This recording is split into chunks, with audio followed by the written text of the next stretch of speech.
ফিরে এলাম বিরতির পর। এবার চোখ রাখবো একটু খেলার খবরের দিকে। ইতিমধ্যেই জমে উঠেছে বিশ্ব টেস্ট চ্যাম্পিয়নশিপের সেই লড়াই জমে উঠেছে। নিউজিল্যান্ডকে 63 রানে হারিয়ে বড় চমক শ্রীলঙ্কা বাহিনীর। পয়েন্ট তালিকার শীর্ষস্থানে থাকা রোহিত শর্মার ভারত রয়েছে গভীর চিন্তায়। ঠিক কি রয়েছে গোটা সমীকরণ আমরা একটু জানবো। আমাদের সঙ্গে রয়েছেন আমাদের ক্রীড়া প্রতিনিধি বিপ্লব চন্দ্র। বিপ্লব দা, ঠিক কি জানা যাচ্ছে? দেখো, একটা জিনিস, বিশ্ব টেস্ট চ্যাম্পিয়নশিপ 2025-এর ফেব্রুয়ারি মাসে অনুষ্ঠিত হবে। তার আগে যে সমস্ত দলগুলো টেস্ট চ্যাম্পিয়নশিপে অংশ নেবে তার নিয়ে কিন্তু ইতিমধ্যেই শুরু হয়েছে তাদের পরিকল্পনা এবং ম্যাচ নিয়ে চিন্তা। এবং সেক্ষেত্রে বিভিন্ন দলগুলো ইতিমধ্যে কিন্তু টেস্ট সিরিজে অংশ নিচ্ছে।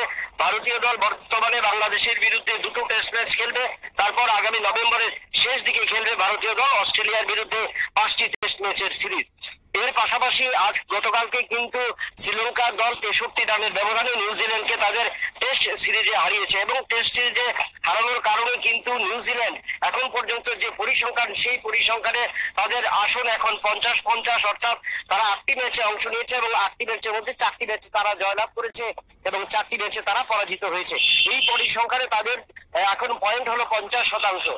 অন্যদিকে ভারতীয় দল ইতিমধ্যে 10টি ম্যাচে অংশ নিয়েছে টেস্ট ম্যাচে, এবং সেখানে ভারতীয় দল 7টিতে জয়লাভ করেছে, 2টি ম্যাচে পরাজিত হয়েছে এবং 1টি ম্যাচ অমীমাংসিত।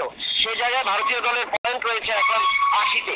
এবং আগামীতে ভারতীয় দল যে ম্যাচগুলো রয়েছে সেখানে ভারতীয় দল আরো 9টি ম্যাচ খেলবে এবং সেই 9টি ম্যাচের মধ্যে বাকি 7টি টেস্ট ম্যাচে কিন্তু ভারতীয় দলকে অবশ্যই জয়লাভ করতে হবে।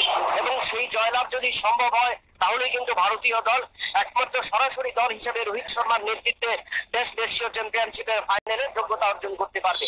কারণ তা নিয়ে কিন্তু চিন্তা ভাবনা, এবং যেহেতু বাংলাদেশের বিরুদ্ধে ভারত প্রথম টেস্টে জয়লাভ করেছে, দ্বিতীয় টেস্টে শুরু হবে 27 তারিখ থেকে, সেই জায়গা দাঁড়িয়ে ভারতীয় দলের অধিনায়ক রোহিত শর্মা, বিরাট কোহলি এবং ইন্ডিয়ান ব্রিগেড টোটালি চিন্তায় রয়েছে।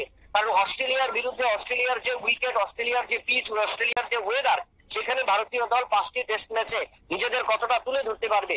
কারণ মোট 9টি ম্যাচের মধ্যে যদি 7টি ম্যাচে জয়লাভ করতে হয়, সেখানে 5টি ম্যাচ খেলবে ভারতীয় দল অস্ট্রেলিয়ার বিরুদ্ধে। তাই সেই জায়গায় নিয়ে কিন্তু রীতিমতো চিন্তিত রয়েছে রোহিত ব্রিগেড। এবং সেখানে ভারতীয় দলের খেলোয়াড়রা এবং ভারতীয় দলের নবাগত কোচ গৌতম গম্ভীর সহ প্রত্যেকেই আশাবাদী যে বাংলাদেশের বিরুদ্ধে দ্বিতীয় টেস্ট ম্যাচে তারা কটকে তারা জয়ী হবেন, এবং তারপর যে টেস্ট ম্যাচগুলো থাকবে সেখানে অন্যান্য টেস্ট ম্যাচগুলিতেও ভারতীয় দল জয়ী হবে। এবং সেই ক্ষেত্রে কিন্তু ভারতীয় দল পরিবর্তন আনার চেষ্টা করেছে, যদিও দ্বিতীয় টেস্টে ভারতীয় দল সেরকম কোনো পরিবর্তন করবে না। নিউজিল্যান্ড এবং অস্ট্রেলিয়া সফরে ভারতীয় দল পরিবর্তন করতে চাইছে, এবং সেখানে পেস বোলিং এবং অলরাউন্ডারদের কিন্তু দলে আনার চেষ্টা, এবং সে বিষয়ে কিন্তু ভারতীয় দলের কোচ গৌতম গম্ভীর এবং অধিনায়ক রোহিত শর্মা সহ ভারতীয় নির্বাচকরা যারা রয়েছেন তারা কিন্তু সেই বিষয়ে প্রত্যেকে কিন্তু অবগত, এবং তারা কিন্তু সেই দিকটার উপর সবচেয়ে বেশি নজর রাখছেন। শুভেন্দু।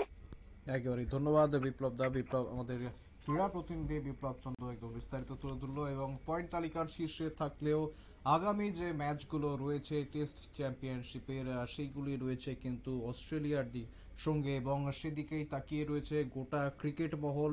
সেই ম্যাচগুলির উপর অনেকাংশে নির্ভর করছে ভারত সরাসরি ফাইনালে খেলবে কিনা। আমাদের নজর থাকবে সেদিকে। তবে সময় হয়েছে একটি বিরতির, ফিরে আসছে একটি বিরতির পর, সঙ্গে থাকুন।